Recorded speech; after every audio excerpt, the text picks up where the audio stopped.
7वीं सदी दुनिया के नक्शे पर तेजी से उभर रहा था एक विशाल साम्राज्य, उमैयद खिलाफत। अरब से निकलकर इसकी ताकत अफ्रीका तक पहुंच चुकी थी और अब नजरें थीं यूरोप पर।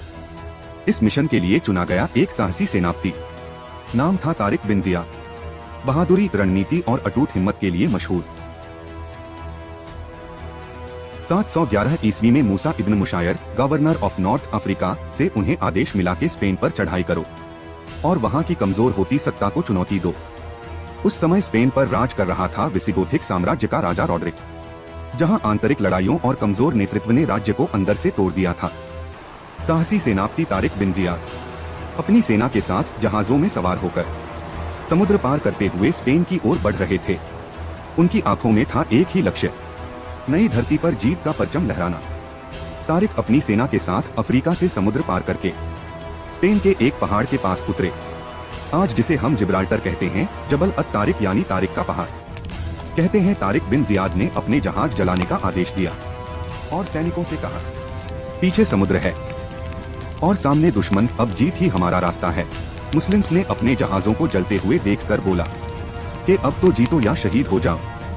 इसके बाद हुई भीषण लड़ाई और कुछ ही समय में तारिक की सेना ने अपने से बड़ी 3 गुना सेना को हराकर स्पेन के बड़े हिस्से पर कब्जा कर लिया। यहीं से शुरू हुआ अल-अंदलुस का दौर, जहां कई सदियों तक मुस्लिम शासन, ज्ञान, विज्ञान और संस्कृति का सुनहरा अध्याय लिखा गया और उसके 800 साल बाद मुस्लिमों ने स्पेन को खो दिया। ये पार्ट जानने के लिए कमेंट में पार्ट 2 लिखे और वीडियो को लाइक शेयर करना न भूले।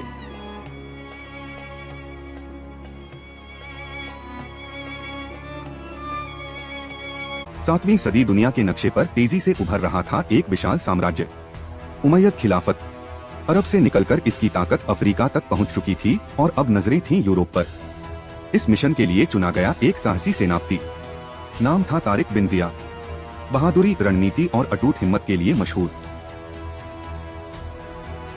711 ईस्वी में मूसा इब्न मुशायर, गवर्नर ऑफ नॉर्थ अफ्रीका, से उन्हें आदेश मिला कि स्पेन पर चढ़ाई करो और वहां की कमजोर होती सत्ता को चुनौती दो। उस समय स्पेन पर राज कर रहा था विसिगोथिक साम्राज्य का राजा रॉड्रिक, जहां आंतरिक लड़ाइयों और कमजोर नेतृत्व ने राज्य को अंदर से तोड़ दिया था। साहसी सेनापति तारिक बिन जियाद अपनी सेना के साथ जहाजों में सवार होकर समुद्र पार करते हुए स्पेन की ओर बढ़ रहे थे। उनकी आंखों में था एक ही लक्ष्य, नई धरती पर जीत का परचम लहराना। तारिक अपनी सेना के साथ अफ्रीका से समुद्र पार करके स्पेन के एक पहाड़ के पास उतरे, आज जिसे हम जिब्राल्टर कहते हैं, जबल अत तारिक यानी तारिक का पहाड़। कहते हैं तारिक बिन जियाद ने अपने जहाज जलाने का आदेश दिया और सैनिकों से कहा, पीछे